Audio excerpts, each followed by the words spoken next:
Oh shit. So I guess you guys get um the personal chat tonight, which is quite cool. And if anyone's watching this on record, g'day. Quickly just introduce myself. Alex Robertson. I'm currently over here in New Zealand in Christchurch. Currently sitting in Rugby Park, where I currently work with Canterbury Rugby. We share the same building with the Crusaders, so I'm pretty lucky in that respect to see awesome coaches on a daily basis and have great chats with them. And I was saying to Warren, I'm just about to go and watch them train after this and listen to some of their meetings. So I'm pretty lucky in that regard. And just on the piece of paper there that you see in front of you, just a wee bit of my journey. And I started my rugby playing career and coaching career at Hove Rugby Club, which is in Brighton on the southeast coast. Hopefully some of you guys have been there already. Coached with DPP and Warren with Harlequins, and then Spedders is on the call. Did some coach developer, I think it was, with the Rugby Football Union, all between 2015 and around about 2010. And then I moved to New Zealand. I think I was just sitting in my office for American Express. I had a wee epiphany, and then 3 months later, I was sitting in New Zealand playing rugby. And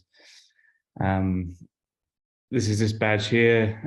So I started at Lincoln University, coaching, I guess, coaching 18 to 21-year-olds. And Lincoln University they have a pre-academy group that goes into the Crusaders. So almost like the ACE program that you guys have over there.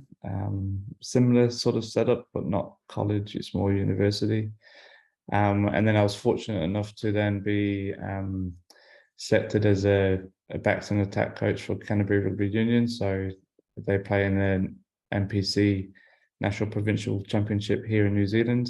And then on that, I was fortunate enough to now work with Crusaders Academy as their skills coach, and I also head coach with their Crusader under-20s. So very fortunate that I had an epiphany and made the bold decision to move down to New Zealand and follow my dreams, I guess. And I thought what I'll do is just share what I've actually taken from the journey. That is the journey, and I'll show you what the biggest things I've kind of just taken out of that. And hopefully you guys can take whatever you want from that. Big believer in luck. I think what creates luck is when preparation meets opportunity, and the work that I've done when opportunities have arisen has allowed me to take that opportunity. So that's my biggest thing there. The first thing I learned is this mate here smelling a bit of the grass.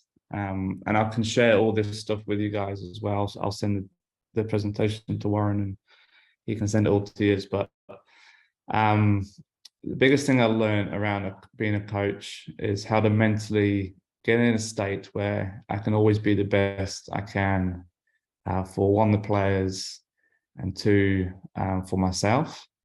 And I didn't know how to do that until I met a guy who worked for RFU. Some of you guys might know him, Martin McTaggart. So he coached down at Hove, and I had a few conversations with him, and he went on this big, massive bike journey. I think he loves his cycling, and I was just having a conversation with him once, and he was with a mental skills coach on his bike journey, and he talked me through this process around how to find a way to get into your mental state. So I use the term smell the grass, and what that references to is what takes me back to the best coaching experience I ever had. So he took me through some questions, and he asked me to close my eyes, and I was going to do it with the group, but because it's only a couple people, I might not do it. But he asked me to sit still, be quiet, and close my eyes. And they asked me a couple of questions. He asked me to imagine in my brain, in my mind, what was the worst session in the world. So I had to sit there, and I got it in my mind. I was like, okay, that's the worst session in the whole world that I've ever experienced. They asked me 3 questions all around my senses. So he asked me, what did I see, what did I hear, and what did I smell? So I said to him, I saw all dark clouds. It was all rainy and it was horrible. What did you hear? I just heard kids yelling, screaming, lots of whistles, people just going off at each other. And then what did you smell? I said that I just smelt myself. So I don't know when you go under pressure if you guys feel that when you heat up and then your body makes some sort of odor. I'm not saying that I stink or anything, but an odor where you smell yourself.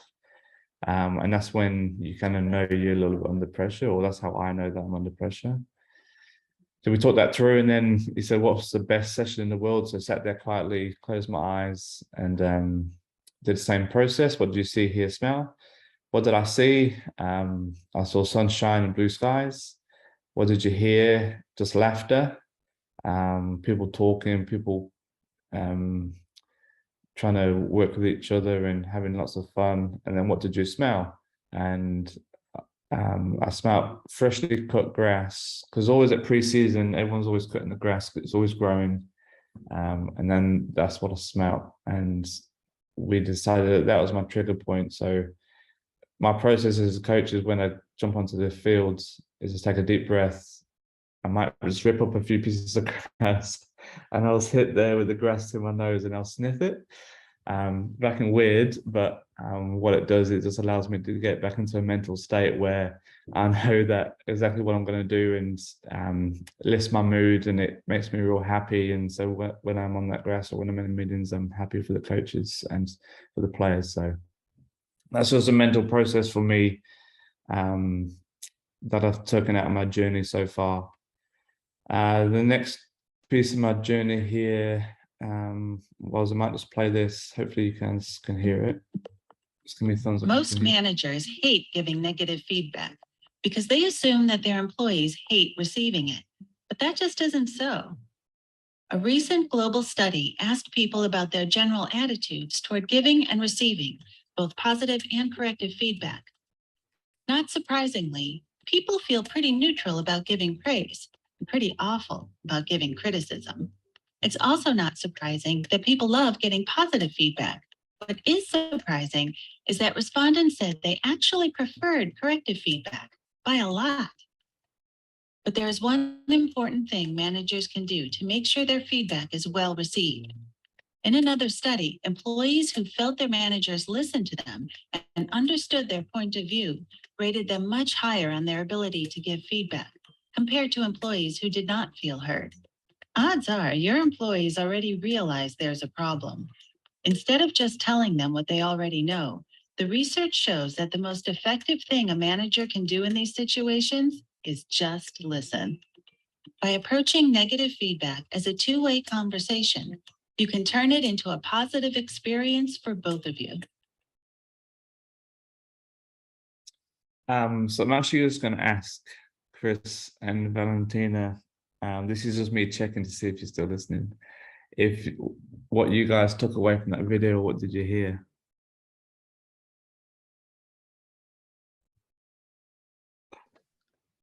Valentina, I'll let you go first.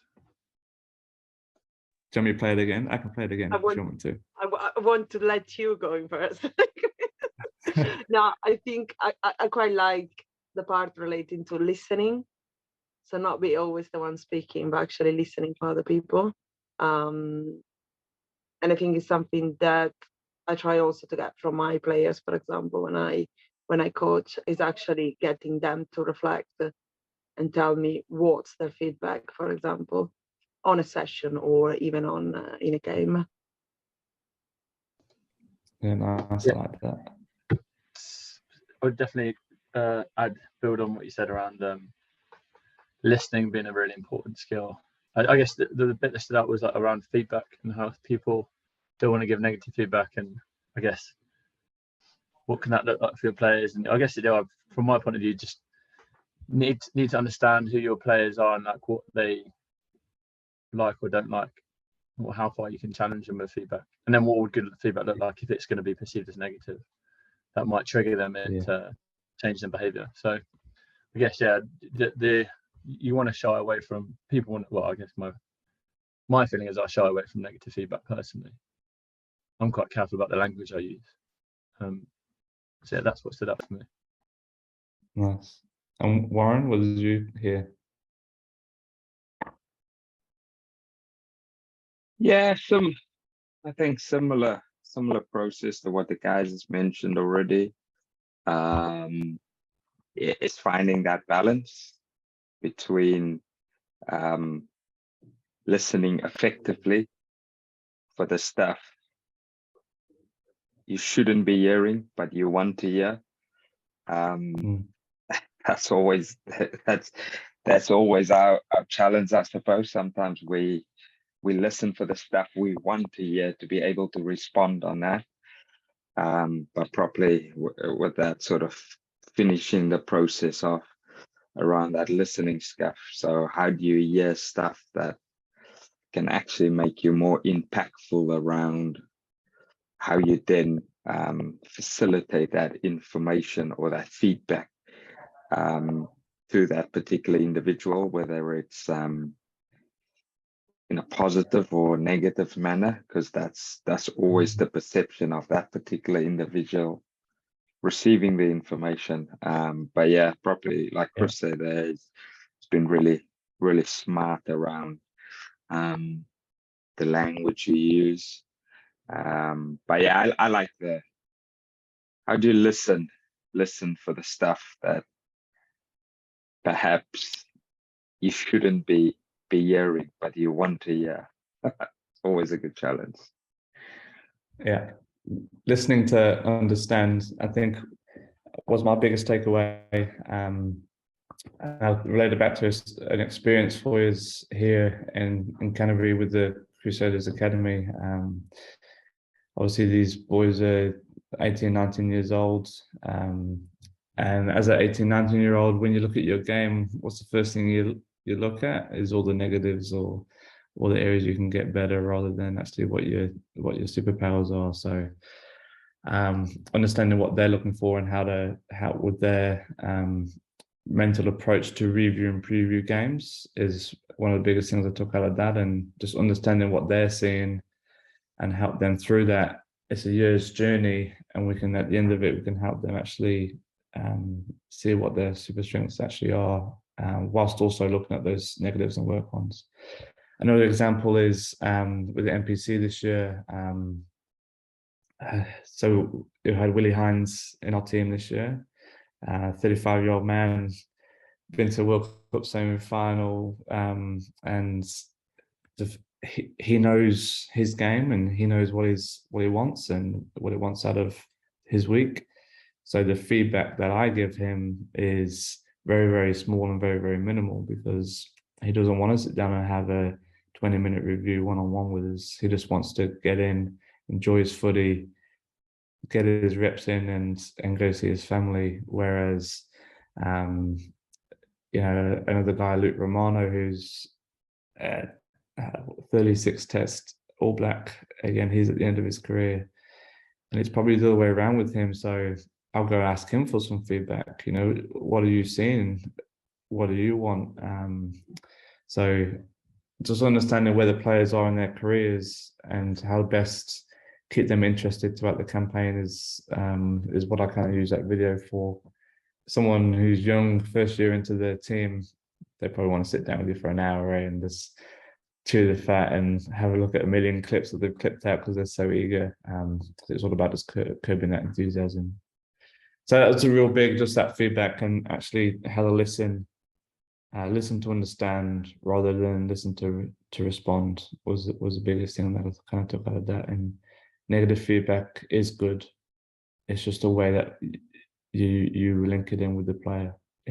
Never shy away from it, because it is something that makes the players better. But understand what their superpower is the biggest thing. Next one is this is a picture of how to explain it, I guess. Have you guys seen this before? You probably have been in your space. Yeah. Basically, it's kind of learning. So I think as coaches, you always put stuff out for people to read or listen to, or you might put out a video on WhatsApp, for example, so they can see, or just so we video with a voiceover, or you might be up in a discussion at the start in the review previews talking about some stuff or whatnot. But the biggest way that people learn, and it's true, I've seen it, is just by doing. So how interactive can we actually make our sessions inside and outside, where there's more doing than there is actually listening, sitting, and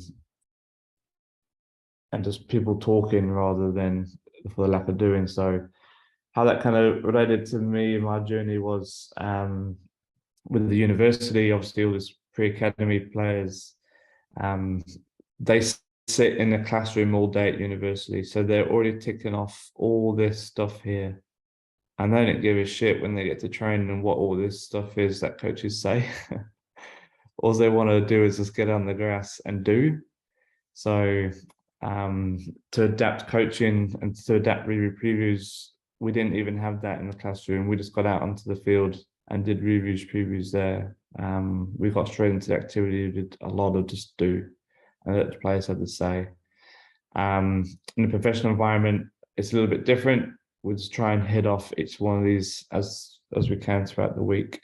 So I think just adapting your coaching style, and what I've learned is to adapt my coaching style all the way throughout what I've done so far, but heavily on this piece down here, that discussion, giving a talk and then doing the do, rather than sit there and play shitloads of clips that people turn off on. Next part of my journey was just around some mental strength stuff. Has anyone seen this model before? Yeah, has Chris and Tina. No. So this is called a gazing model. It's a red head to blue heads. I think it's quite common language, red head to blue head. No doubt you guys have heard that in the UK. Yeah. So basically the concept is that the red head is the stress, the panic, the uncertainty, or the passive aggressive, or the fight or flight or freeze. It's more around your freeze and your fly. It's just state of panic. So if you relate it to the guys on the rugby fields, how often can they cope with pressure, or when the pressure situation confronts them, how many go into kind of a red state, panic, uncertainty, don't know how to make a decision, wee bit paralysis through fear. And then the other side is a blue head. So this is all about being connected. You're real clear in your mind, you know exactly what you're going to do, you're full of confidence, you're just going to go out and do. And that is roughly your blue head. You're calm under pressure. So the biggest thing that we took out of this is it's okay to go in the red. It's okay to be in a red state. What you want to take from your red state is your aggression, your energy that you actually have. You need that on the rugby field, but you make sure you couple it with your blue head. So you're clear on what you're trying to achieve. We call it the purple zone. So you have your energy from your red, you have your calm head, and then using both to try and reach your optimal performance. I don't know any of this until I got here in New Zealand, and this guy here called Renzi Hanem, he helped write the book with Dr. Kerry Jones, Perform Under Pressure. So that's a real good book to read, to just understand a little bit more around this sort of stuff. And through this, we tried to come up with a way to actually how to install it through rugby players. So at Lincoln University, we formed a RAM chat. So if I go back here, they're called the RAMs. To try and make it a bit more purposeful, we came up with the acronym RAM, so recognize, adapt, and master. So when they're on the field, and they have like 30 seconds to talk, or they've just scored a try, or just conceded a try, or there's an injury break, what they'll do is they'll get together and they'll quickly have a RAM chat. And what that signals is you recognize, so what's just happened? It's in the past, you can't control it, just let it go, or learn from it, understand how it happened. There's nothing you can do about it, so don't stress about it. The next one was adapt. So what can you actually influence from that result that just happened? Say you miss 5 tackles, right? What can you influence next? Oh, we'll just get a foot nice and close to the next couple of tackles. Just make sure we complete them. And then master can control. So then that's the actual action. So you're going to go out and now you've got to actually perform what you talked about. So that's some of the stuff that we've learned, we've implemented. We've seen great growth in players' mental state and their ability to actually cope and perform under pressure, just by slowing you breathing down. No doubt you're teaching about breaths over there as well, but slowing your heart rate down, letting your brain think before you speak, and then going through that recognize, adapt, and master. So something that we brought into Canterbury as well in that process with our breaths. So something that's I encourage you guys to go and have a look at, try it, trial and error, and see how you guys can change it maybe into your worlds. Next one, just pictures. Yeah, Chris, hand up. Accident. Yeah, I was going to say on the one before. Sorry, just to rewind. Yeah. Oh, don't put your hand up, mate. Just jump in. Okay, fair. Sorry. So polite. How do you get from when you feel like you're as a coach in a session? What do you do to try and get from red to blue? Although my perception is you're normally pretty chilled emotionally. Yeah, well, right, I'll tell you a wee story if you want. So being a first year professional coach, I'll just be a bit vulnerable here. A little bit of imposter syndrome came in at the start of the year. Fuck, am I good enough? Am I doing this right? I had a really shit session.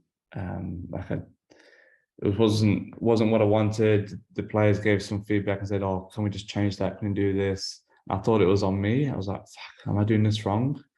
Now I drove home and I had some like real shit self-doubt, and I was like, "Fuck, I'm probably not cut out for this. What am I going to do?" Anyway, I went home, had a sleep. I got back in the morning, jumped in my car. I was like, "No, fuck this. I am good enough. I am going to do this, and I'm going to make this better. This next week is going to be the best week these players have ever had." And what it kind of subconsciously came down to is self-talk. And we just talked around smelling the grass and that feedback video that we just went through. So I was in the car on the way to work. I was like, "Rado, rattle off what you're really good at. What are your strengths as a coach?" So I said my questioning, my annoyance. So I like to be quite energetic on the grass. I like to have a laugh and be chilled out. I'm not so anal about if people make a mistake on the grass. So that's my super strengths right there. What aren't my super strengths? Probably feeling a little bit insecure. So how can I improve that, and what's my process to make myself a bit more secure in the group? And it's probably just going around having more conversations within the group. Or what's your feedback here? Start getting a bit more player input, but then just go and make a decision. And then this is how we're going to do it, or X, Y, and Z. People have said we're going to do this, so this is exactly how we're going to do it. So to answer the question, self-talk is big for me. Pumping my tires up a little bit. Go on, Robbo, you're good at this. Keep going, mate. Smelling the grass, get myself back into a good mental state. And then using those players to bounce off the ideas, knowing that I don't have to have everything. Just use them. Use Willie Hines, for example, 35 years old. He's got a wealth of experience.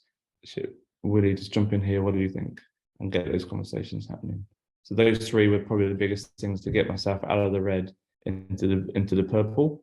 So hopefully that answers the question.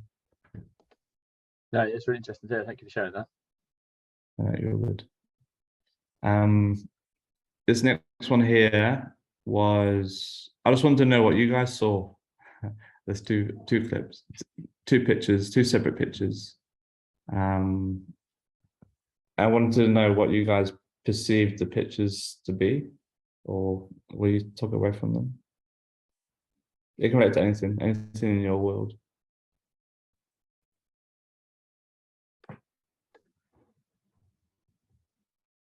I would say the one on the right probably creates more thoughts around like not having black and white thinking, and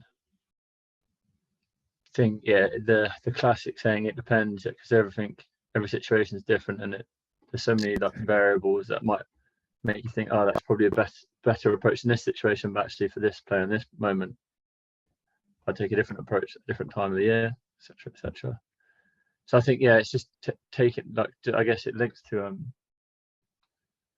listening to understand is like trying to work out all the different variables that would go into a moment in time, rather than saying this is the right way to do it every single time. And just there's so many different contexts from a coaching point of view. There's loads of stuff happening on Twitter at the moment around methodology, where you can see people kind of either black or white. But I guess those are my that's my shitty first draft of thoughts. I like it. Yeah, that's good. That's good. Knowledge doesn't equal understanding.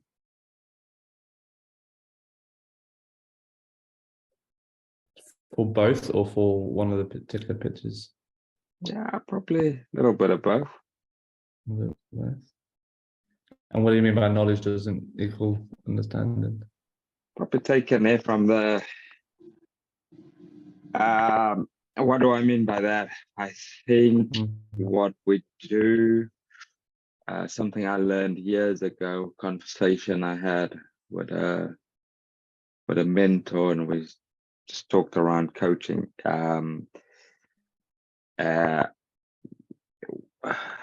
Best way to describe it. So we sometimes too strong in our beliefs, which limits, because we've got this base of, let's say, Chris reference there, let's say with the skill acquisition, strong beliefs around this is what it actually is. And if that's the thing, then this bag of knowledge we have, all four of us on this at the moment, if we have this bag of coaching knowledge, and we don't actually, if you rely on this bag of coaching knowledge, you'll probably coach for the number of years you've coached to this very moment. You'll probably be stuck on that number for the rest of your coaching journey. Yeah. That's probably the best way. So, have you got 20 years of coaching experience, or have you coached 1 year, but you've done it over 20 years? Not probably articulating this very well, but knowledge doesn't, you might understand. Yeah. Doesn't equal understanding unless we keep. Say again, sorry. So I'm more clear on what you mean by it now. Yeah. Yeah. So unless we tap into what we have and we try and dig the puzzle a little bit around, on the left-hand picture, we might find something else in the equation, or if we adopt the yin and yang mindset, who knows where your level of understanding can go to. I'm worse than Chris here. Valentina, do you want to do better than Warren? Difficult. No, for me, I think on both sides it's thinking outside the box. There is not just one solution, and also on one side there is not necessarily right or wrong. And this is something that I think a lot of coaches should sort of start learning. It's not because it's your thought it's the right one. There are different ways of solving problems, and I think actually in the moment you switch to that set of mind, you just can play around with so many, how to say, variables that you just have an infinity solution. So yeah, probably something like that. I like that. Was he infinity solutions? Is that what you said? Yeah, Yes, that was cool. yeah. Yeah. So I'll summarize it is what we already know that often prevents us from learning. So each of these squares is a different square. Each of these triangles are a different triangle. And each of these circles are a different circle. No matter what order you put them in, they're always different. Each square represents a player. Each player is different. They all might be props. They all might be locks. They all might be scrum halves. It's all different. So how do you actually create and develop those individual people? Do they have to be in the same category? There's 4 circles here in a row. It's the same there, but they're all in a row here. So it doesn't matter that it's all modeled up. It doesn't matter if they're all lined up. They're all still different, no matter what. And I think that's just an understanding of the players in terms of how they learn, their skill acquisition. A circle is a circle until it's a different circle. So just understanding your player, how they learn, and what it actually means for them in their eyes in terms of their context. Just before this call, I was saying to Warren, the detail that players see the game is different to what coaches see the game. So how do you understand what a player sees and feels, and what does it look like to them? What does it feel like to them, and to help their development?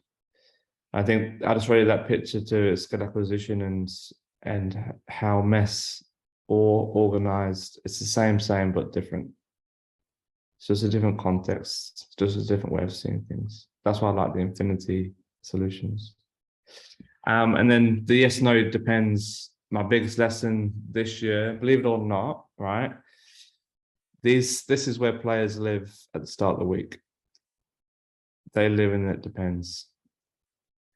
When they get to game, they want to live here. They want to be real clear when they go into the game if it's a black or white. And I always believed that it was here, it was in the grey. Like, always be prepared for different solutions that come your way. And I guess to a certain extent, in depends, there is black and there is white. Sorry, there is white, there is black. There is certainty and it depends. And they should be able to live here, but when they're trained throughout the week, towards the end of the week, towards the game, clear of mind, certainty, and clarity. That's what they want. And they should be able to flux in the game to adapt to different scenarios, different situations. I might go against some people's bias here, but like I said, that was the biggest thing that I learned this year in a professional environment on the week, how to prepare the week. If it was up to me, in fact, we'll live here. We'll always live in it. It depends, because there are solutions to any situation. So, but what it's about is what's our strength, what's our weakness, and how we're going to perform on the weekend. And to give black and white allows us to take that step forward. Like I said, so I don't know if you had any questions around that. The last one I was just going to leave you with was this one.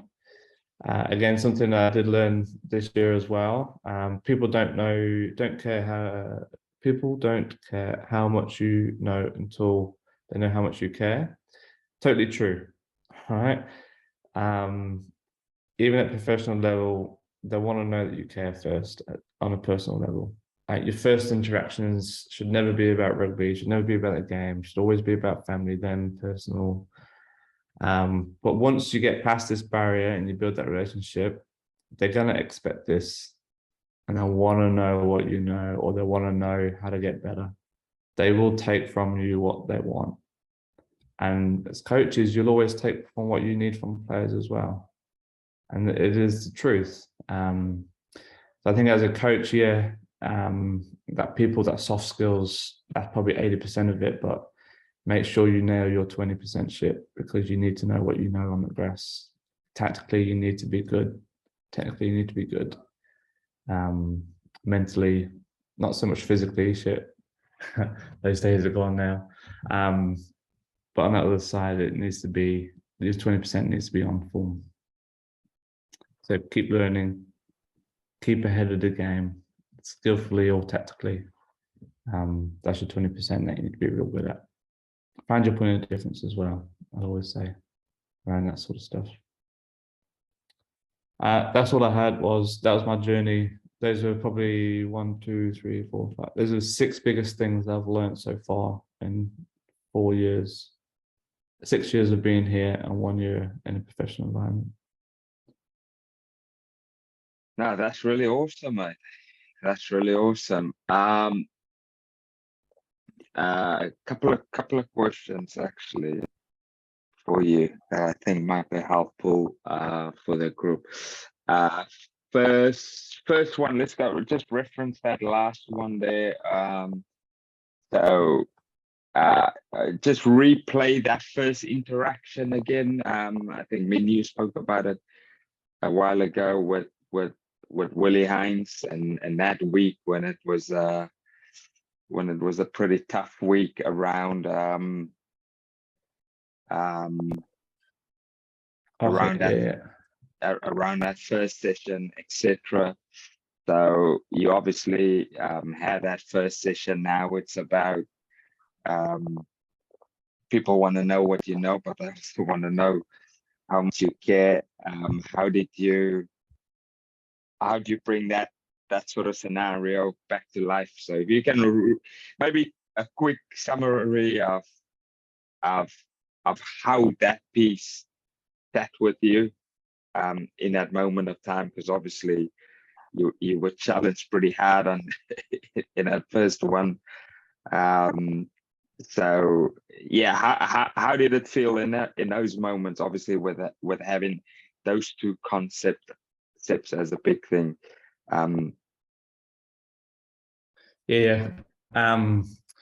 So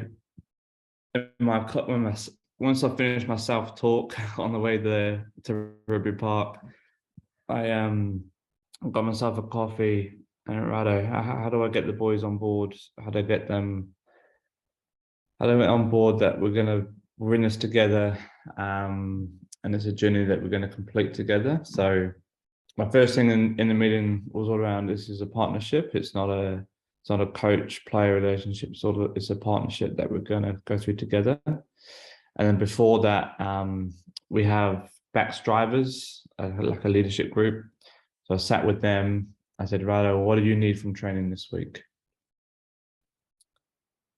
And we sat there and they just fed in what they actually wanted from training. We need this, Robbo, we need this. I want to get this done.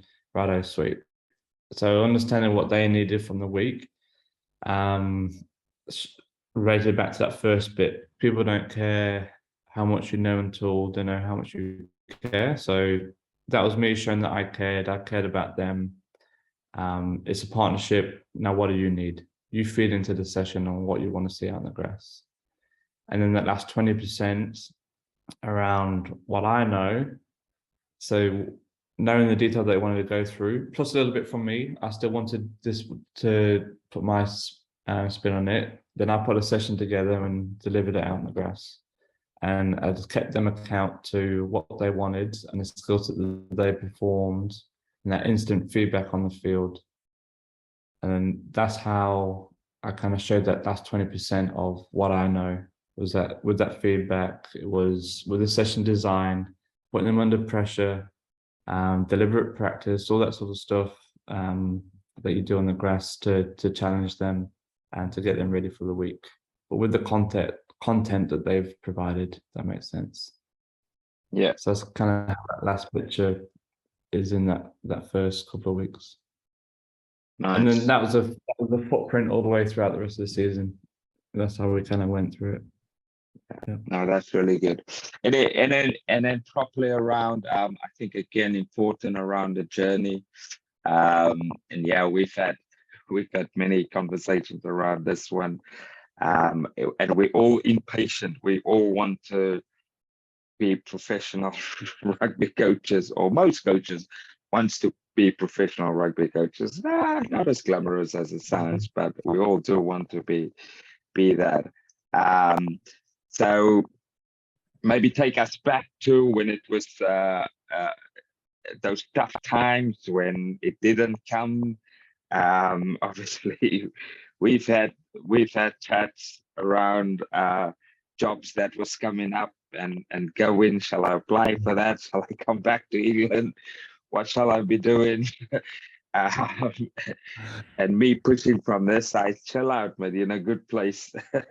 So just sort of bring that little bit to life, how you worked on that 20% while you were at the Rams, at the university, sort of buying your time, doing the work, doing the shit bits we don't sometimes like doing, but it all all's money in the bank. So,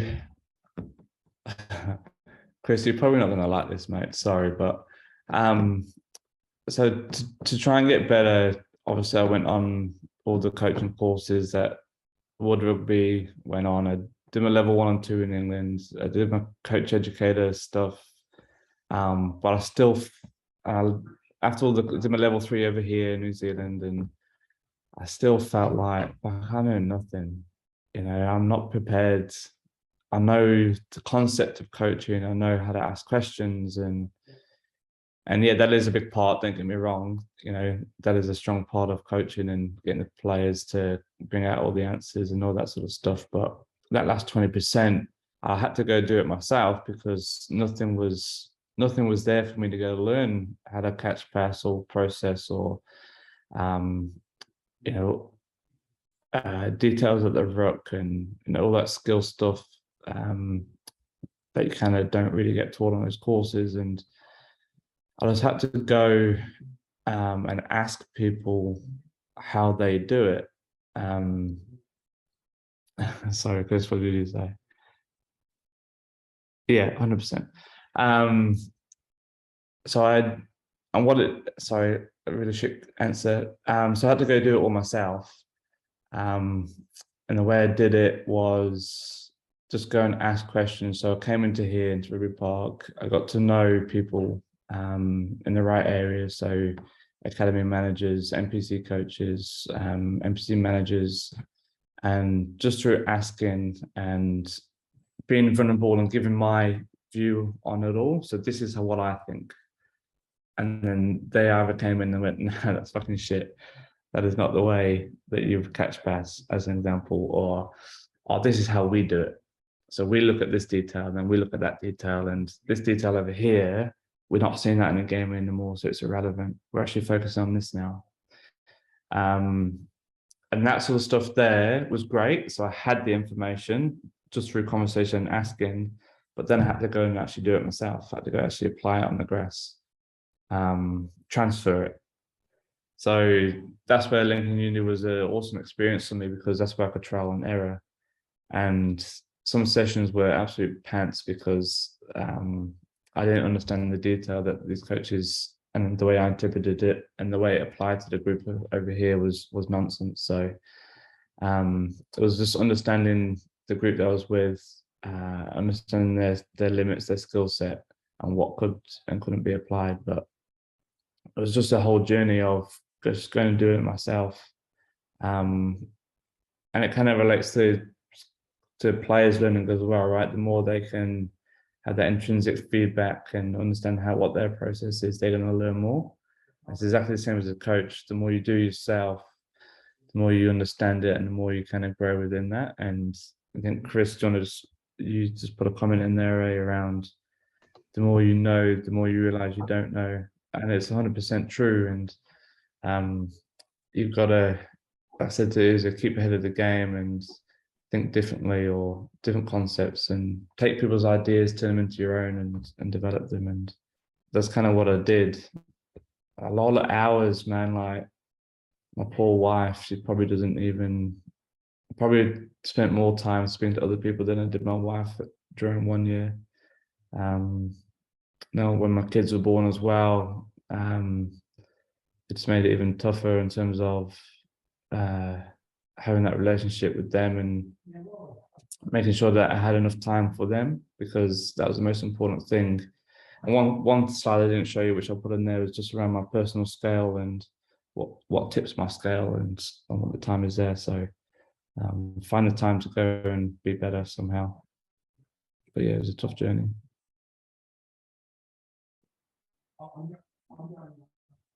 Nice, good answer, Matt. I think I Chris just walked Valentina? away, but I think I should give an answer. Good. Any questions, guys?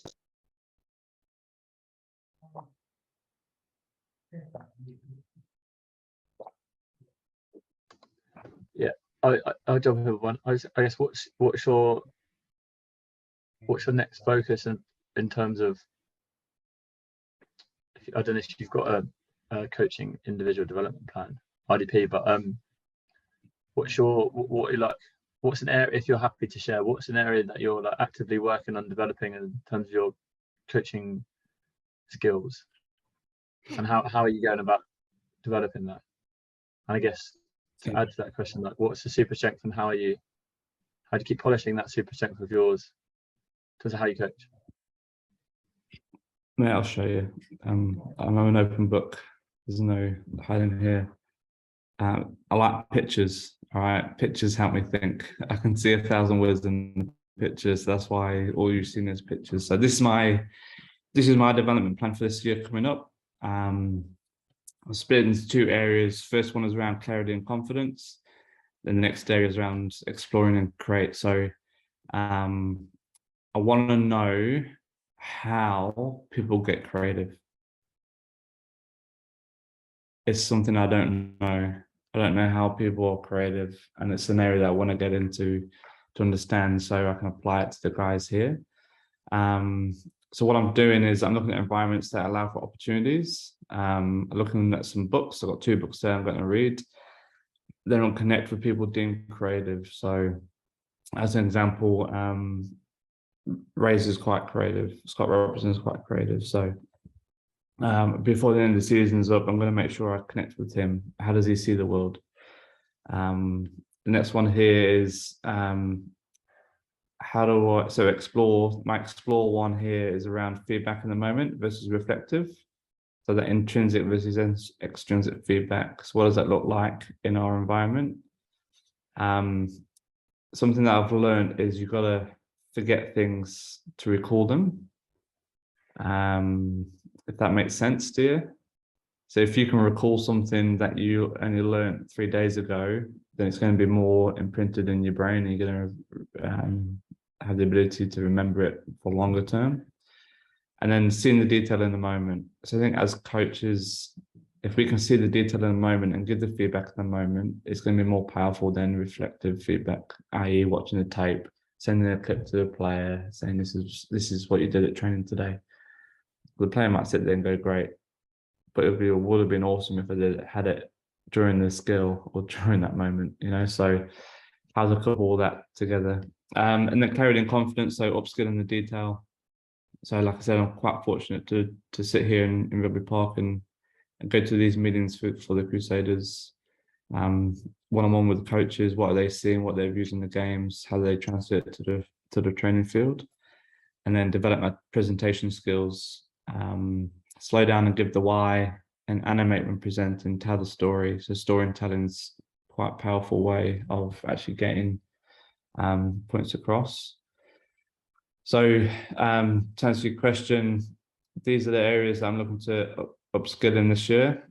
This is how I'm going to do it, not in the greatest amount of detail. And then my super strengths, I don't really have a picture for my super strengths. But the way I look at and read books is I read them to feed my bias, if that makes sense. So I have a bias, and if I read something and I read a line that feeds my bias, it's going to make it even better. I'll write it down. If it's all the wishy-washy stuff in between, I'll ignore it. But if it goes completely against my bias, I'll write that down too, because I know it's a different end of the scale. So it just keeps me in check a wee bit. So I constantly just look for things that feed my bias to help grow in that super strength. So if there's a different way of that you guys know of questioning athletes, then shit, I'd love to know about it, because that feeds my bias, and I want to keep that super strength quite high. Energy, smelling the grass, get a few more different types of grass, mate. See what I can smell, and then that self-talk, just keep that confidence high.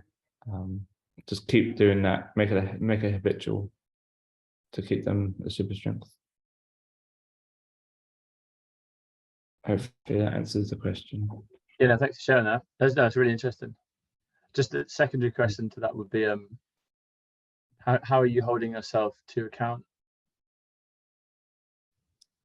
I don't.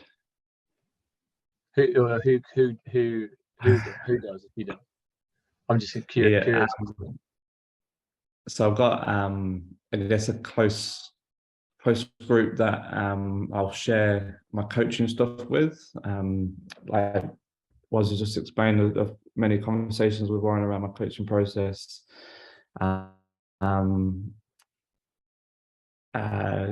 My head coach here to surround my tech stuff, and then another coach. I'll send him a lot of my coaching videos, so GoPro videos or different types of videos of me coaching, and he'll feed back into what he's seeing, and he'll just ask questions, and he won't give me any answers. He'll just give me questions to reflect on, and I'll go away and just reflect on them, and I'll answer it in my own bias or against my complete bias, and that's the kind of way that I keep myself accountable to it. I find if I think about it too much, or if I review too much, I'll get cluttered. My brain will just be full of shit that I don't need to think about, or I'll be thinking about one thing too much and I forget the rest of the stuff. So I always want to try and be in a state of flow to be at my best, rather than constantly reviewing, constantly giving myself an account to it. I hope that makes sense. Awesome stuff. Yeah. Who's coming in there? Pretty late. That's right. Okay, I'm just conscious of time. It's Valentina's back. Sorry, small issue with my phone. It died. Who's 1 + 1? Node. Just conscious of time. Valentina, have you got any questions that you might wanna? Yeah, no, thank you very much. It was really, really useful. Thank you for your time. No, yeah, 100%, really good. Yeah. A couple of quick fire ones before I turn up. What's the thing you're most excited for this year?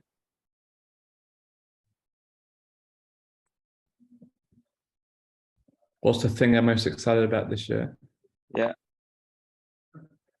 I'm a very short-term man, so next week I got to spend a week with my Crusaders under 20s playing other super franchises, and it's a week in camp, so that's what I'm looking forward to. Nice, awesome. What's the first question you're asking in your meeting? What's my first what, sorry? What's the first question you're asking in your next meeting? That's gonna make the most profound impact on the boys. How are you? Nice. Good answer. 3 quick things you can share with the coaching world that will make them better.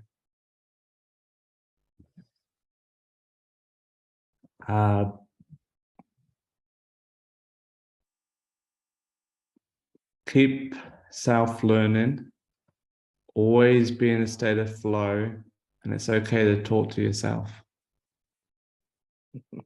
Nice. Nice. Good work. Good work. And what's the one thing you're gonna keep on practicing to get yourself even better this year?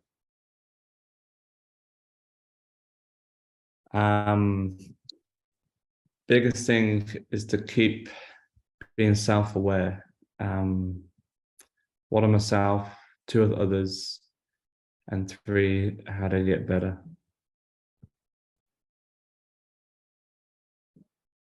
Good work, mate. You've passed the quick fire questions that I just made up on the spot. Good work. Now, look, really appreciate your time and effort, just sharing your journey, sharing your story. Just shows if you put the yards in and you keep grafting, keep practicing your coaching, keep believing, you can reach the top of the table.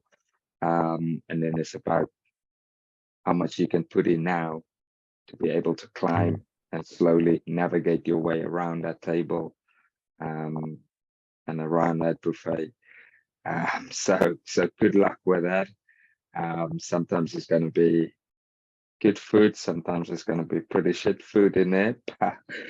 You got to find the solutions around it. So good work, mate. Keep it up. You've progressed a long way from the Croydon community days, as Chris will know.